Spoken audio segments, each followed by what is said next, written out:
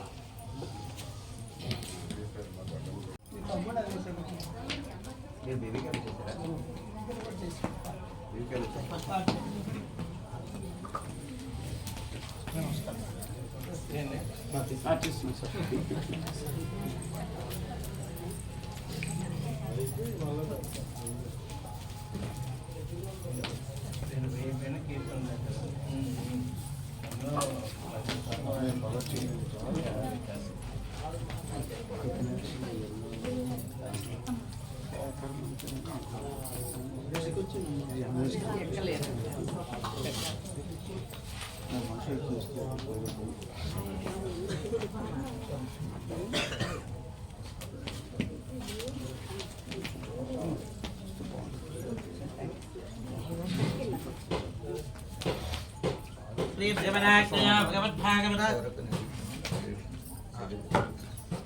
భగవదాజ్ఞయ భగవద్భాగవతాచార్య కైంకర్య రూప పూర్ణాహుతి హోమం కరిష్యే.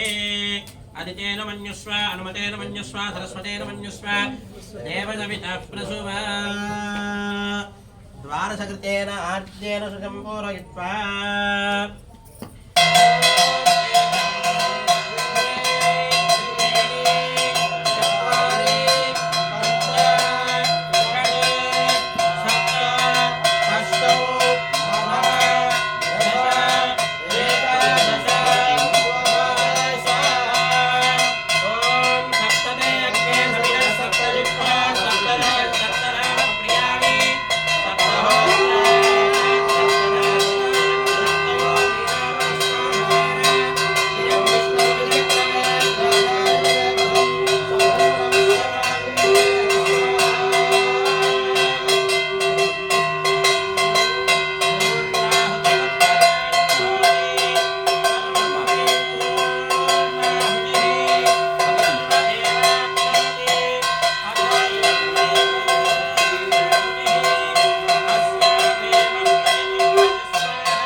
ఓం యాం నమః పరాయ పురుషాత్మనే స్వాహా.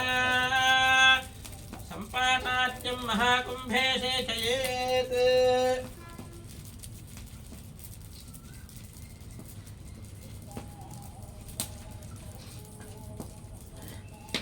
ఫలతాంబూలాదికం గృహీష్మా.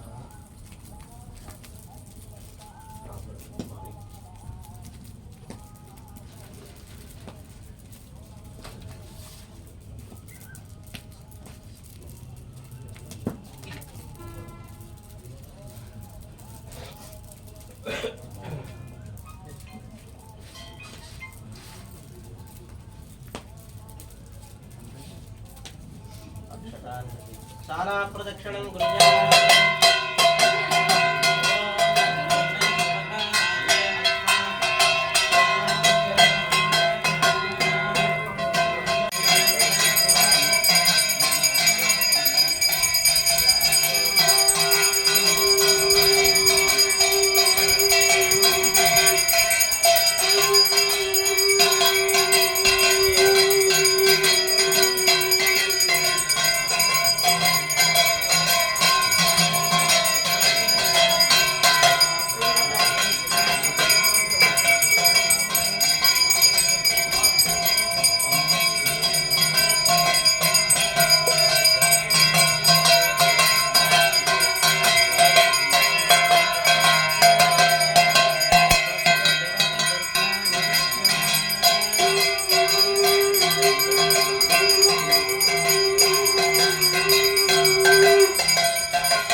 వెళ్తాను బ్రహ్మస్వరూపిణి సర్గాపవర్గరూపాయ యజ్ఞేశాయ నమో నమః శంఖచక్రధరందే వంకిరీటాసి విభూషితం అగ్నిమండలవర్గస్థం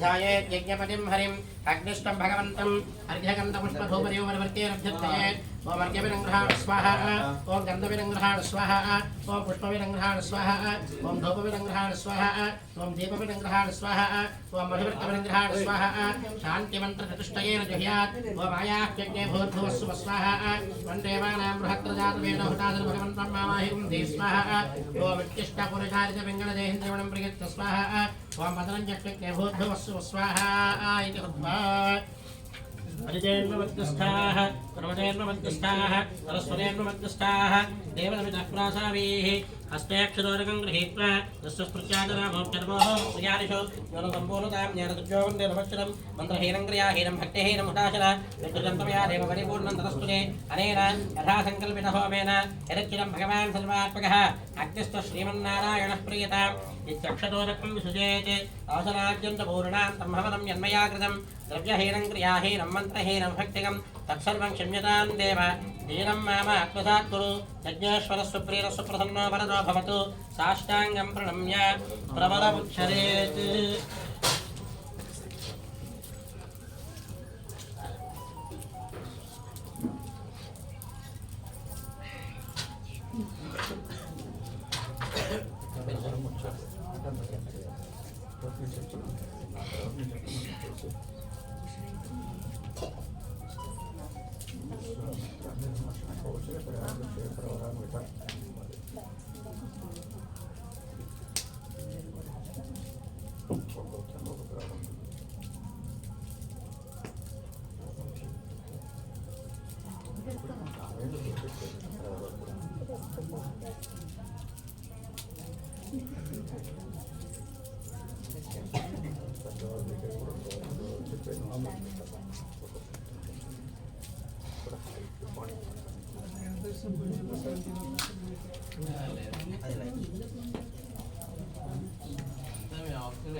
तन्नो विष्णुः प्रचोदयात्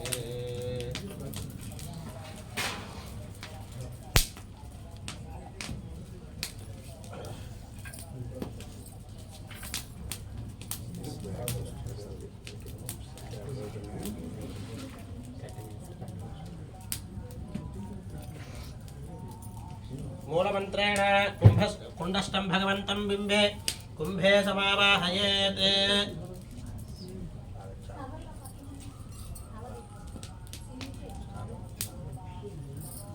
परिस्तरणदेवानुद्वास्य वासुदेवाय नमः लङ्कर्षणाय नमः प्रत्युम्नाय नमः निरुद्धाय नमः यथास्थानं प्रतिष्ठापयामि परिणीतदत्तदेवतानुद्वास्य श्रीधराय नमः नृसिंहाय नमः हयग्रीवाय नमः वराहाय नमः यथास्थानं प्रतिष्ठापयामि आघारसमिनोति उद्वासयेत् प्रणीतस्थं भगवन्तं यथास्थानं प्रतिष्ठापयामि सेतयेत् प्रोक्षणे जले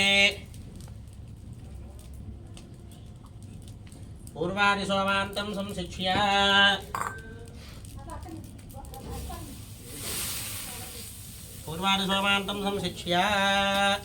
ब्रह्माणं च उद्वासयेत्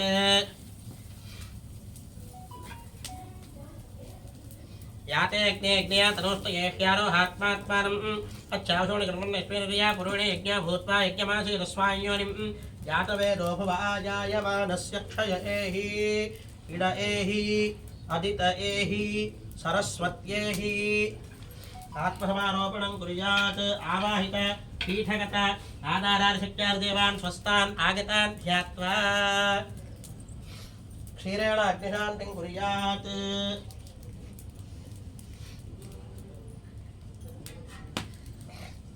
ओम पृथिवी शांता शाग्निना शांता सामे शांता सुजगं समयत् अंतरिक्षगं शांतं तत्वायुना शांतं तन्मे शांतं सुजगं समयत् जौ शांता सादित्येन शांता सामे शांता सुजगं समयत् पृथिवी शांतिरंतरिक्षगं शांतिर्जौ शांतिर्दिशः शांतिरवान्तर दिशा शांतिरग्निः शांतिर्वायुः शांतिरादित्यः शांतिश्चन्द्रमाः शांतिर् नक्षत्राणि शान्तिरापशान्तिरोषधयः शान्तिर्वनस्पतयः शान्तिर्गौः शान्तिरजा शान्तिरश्वः शान्तिः पुरुषः शान्तिर्ब्रह्म शान्तिर्ब्राह्मणः शान्तिः शान्तिरेव शान्तिः शान्तिर्मे अस्तु शान्तिः तयाहकं शान्त्या सर्वशान्त्या मह्यं विपदे चतुष्पदे च शान्तिं करोमि शान्तिर्मे अस्तु शान्तिः येह श्रीश्च ह्रीश्च दुतिश्च तपो मेधा प्रतिष्ठा श्रद्धा सत्यं धर्मश्चैतानि मोत्तिष्ठन्तु मनोत्तिष्ठन्तु मामाकुश्रीश्च ह्रीश्च धृतिश्च तपो मेधा प्रतिष्ठा श्रद्धा सत्यं धर्मश्चैतानि मामाहाशिषुः अग्नये नमः यदा स्थानं प्रतिष्ठापयामि ओ यज्ञेन यज्ञमयदन्तदेवाः तानि धर्माणि प्रथमान्यासन् देहनाकं महिमानः सजन्ते यत्र पूर्वे साध्याः सन्ति देवाः